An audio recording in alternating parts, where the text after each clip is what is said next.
Hi Southside kids, this is Miss Anna and I'm excited to get to read to you today.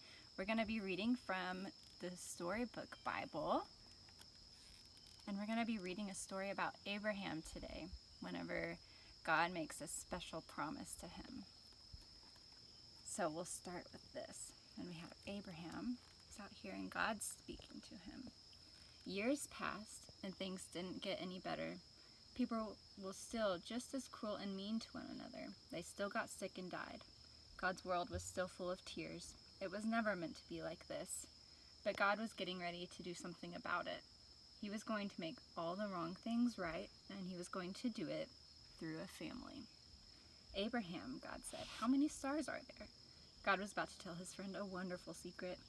Let me see, Abraham said, rolling up his sleeves. But have you ever tried counting stars?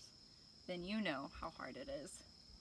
993, 994, 997. Uh-oh, no, wait. 1, 2, of course. He kept losing count. Too many, Abraham said. Guess what? God laughed.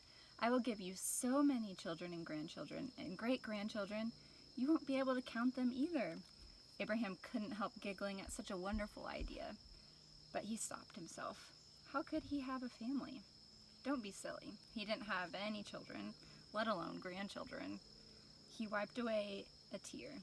Anyway, it was far too late for him to start having babies at his age. He was 99 years old. What could God mean? Abraham, God said, believe me. And then God told Abraham his secret rescue plan. Abraham, I will make your family very big, God promised. Until one day, your family will come to number more than even all the stars in the sky. Abraham looked up at the dark night sky, thick with stars. You will be my special family, my people, and through you, everyone on earth will be blessed. It was an incredible promise.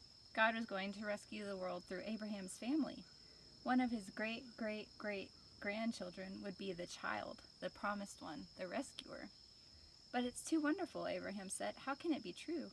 Is anything too good to be true? God asked. Is anything too wonderful for me? So Abraham trusted what God said more than what his eyes could see, and he believed. Now, when Abraham's wife Sarah heard God's promise, she just laughed to herself. But it wasn't a happy laugh. It had tears in it. She always wanted a baby. Could her dream come true? Could she really have a baby when she was 90 years old? No, of course not. Don't be silly. It was far too late. Sarah didn't believe God could do what he promised. She had forgotten that when God says something, it's as good as done. Of course it was easy for God to give her a baby son, as it was for him to make all the stars in the sky. Sure enough, 9 months later, just as God had promised, Sarah gave birth to a baby boy. They named him Isaac, which means son of laughter.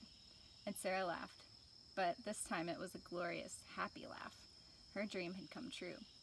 God would do as he promised. He would always look after Abraham's family, his special people. And one day, God would send another baby, a baby promised to a girl who didn't even have a husband. But this baby would bring laughter to the whole world. This baby would be everyone's dream come true.